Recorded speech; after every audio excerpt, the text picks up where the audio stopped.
So I always wanted one of these Argentinian Parilla grill things where you burn the logs in a little basket and then the embers fall through and you sweep the embers under and cook on them. I thought about building one, but my problem is I always build things far too big and I always spend far too much money and time on them. And so I thought I'd make a mini Parilla grill. So I've drawn it up. It's pretty small.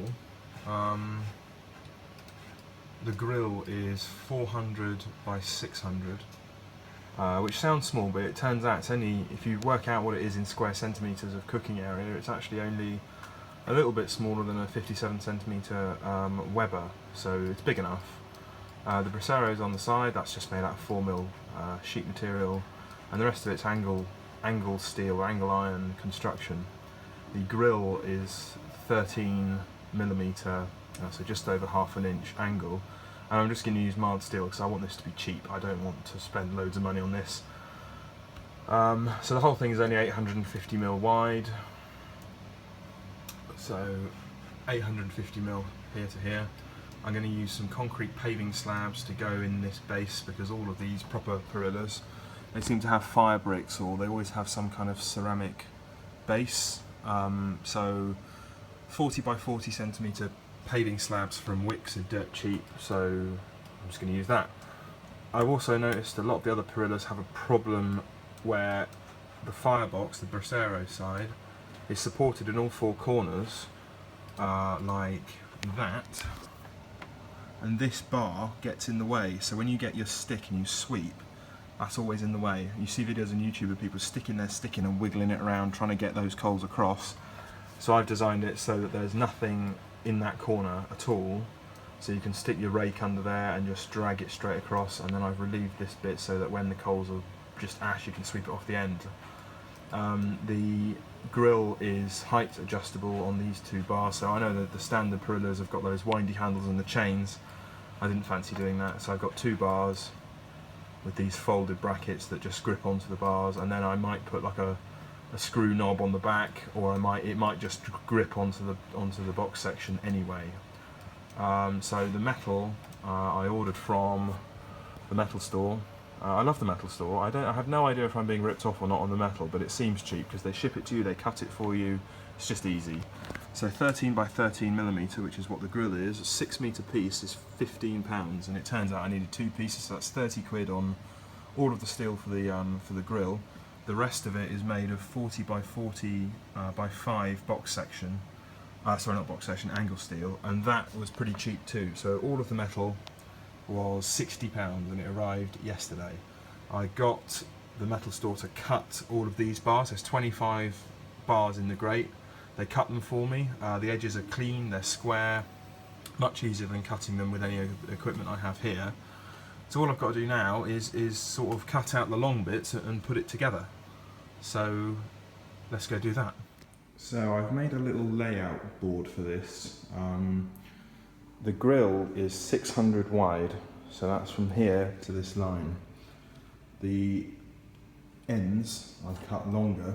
The reason I've cut them longer is I want the bars to be equally spaced, and if I aim for 600mm, I may well get to the end and I'll either have to have a smaller gap or a bigger gap or miss a bar out or something like that, and I don't want to do that. I want the bars to be equally spaced, and if it turns out that it's 610mm long instead of 600mm long, then I'll just make the rest of the grill 10mm wider to account for that.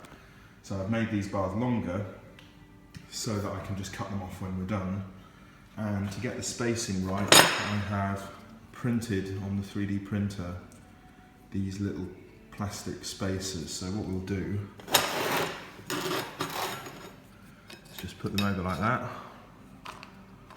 One at each end, just press it down, make sure it's down, and then that will set the distance. So the gap is 7mm.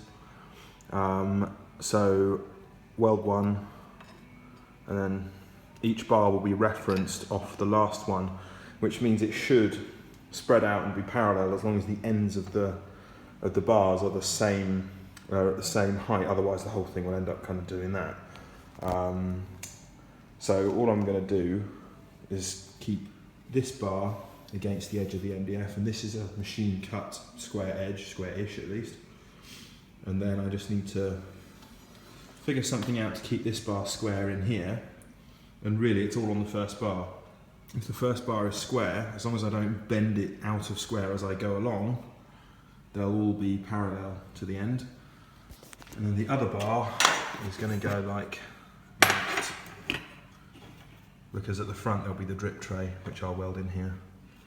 So I'm just going to tack it with the MIG welder, just in the corners, go bzzz, and just do a little buzz in each one. Then once I turn it over, then I can weld them properly. So I'm going to start doing that. Okay, so I've tacked one, and it's pretty square. So now I just need to use the plastic spacers to just run all the way across. I haven't decided if I'm going to weld this on at the same time, or whether I'm going to do that at the end. It depends. I'll probably do 5 or 6 bars and see if they're staying straight, and if they're starting to wave, then I'll straighten them all out and then weld this on at the same time. But these I'm just going to slide under and weld. So I'm going to set a little time lapse up, I think, that'll be fun.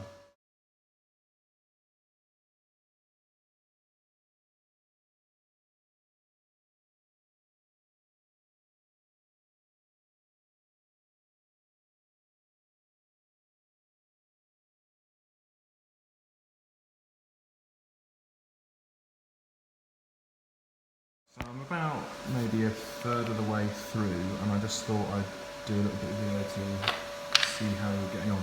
The little plastic blocks are working really well. And you can see there how they do it. So what I've been doing is having, you've probably seen in the time lapse, having them like that, and then using my massive hands to just press them down and tack with the other hand. And they do seem to be staying fairly parallel in this direction. I'm not sure if they will carry on staying like that, because obviously when I've got all the way to the end, this is quite a large object to move around, and it will be quite delicate. So I think I'm going to play it by ear, and I'm just going to keep working across and see how we get on. But the little plastic blocks have definitely helped. So I'm going to keep going, and we'll see how it looks in a minute. Okay, so it looks like I did my maths right, because the line that indicates where the end of the grill should have been is pretty much exactly on the money. So that's surprising. Some of these bars have lifted a little bit. They're staying fairly parallel, they're not kind of doing this, but they've lifted a little bit. So I think what I'm going to do is spin this whole thing round so that the free end is facing me, and I'm going to carry on using the plastic blocks as I tack the other end, just to make sure that they're all parallel. So I'm going to really carefully unclamp.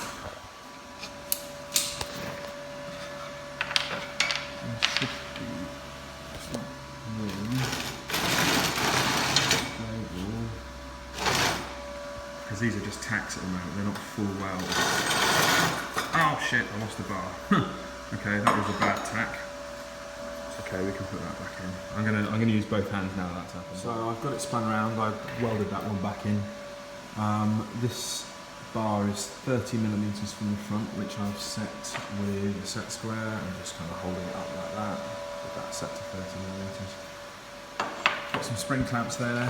What I need to do now is get the first bar square, and probably the last bar square, and then using the plastic blocks, just one at this end, just move along again and tack them all. Once they're tacked, I can turn it over and I can weld it properly, because these tacks are obviously not that strong as you just saw with the leverage. It doesn't take much to break them off.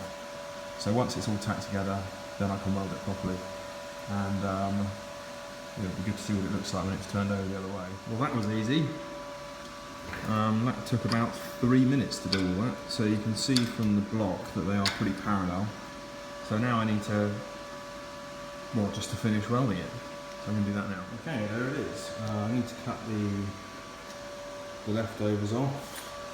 I did some little welds in there. There's a bit of spatter which I'll just knock off with a brush. But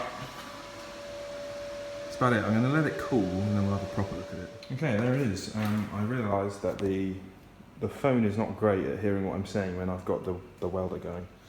So I'll turn it off a little bit. Everything looks really nice. I'm not going to this video is already like 10 minutes long or whatever, and I don't want to miss anything out, because on YouTube, you know, there's lots of people on YouTube that make stuff, and I don't like it when they miss out on details myself. I'm not aiming to get a million views on this. I just want people that are really interested in making something like this to actually get all the information they need. So I'm not going to cut anything out. I'm just going to leave it the way it is.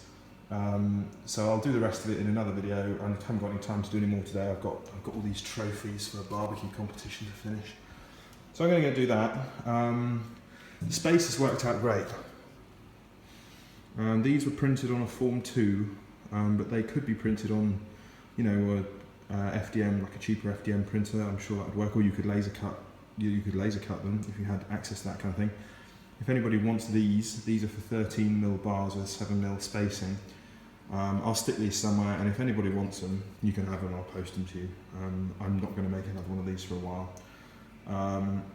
So yeah, let's have a quick look at the bottom. Oh, it's quite heavy. So those are all the welds in there. So obviously that's the way up it's going to go. It's really flat, which is nice. I need to give it a brush to get the rust out, and then cover it in like lard or some kind of oil, and then burn it, give it a good burning period to season it to stop it from rusting, because this is mild steel, obviously, this isn't stainless. To do this in stainless was about 80 quid's worth of material, and this was about half, or no, it was about 30. So yes, so I will do another video with the rest of it. So I guess the next job is to make the big frame that holds the whole thing up. And that's the grill, and the bracero side, well, it's on the other side, but it's only 25mm thick, so the whole thing is really not a lot bigger than you see it here. Now to about there. So yeah, that's where we'll leave it for the moment.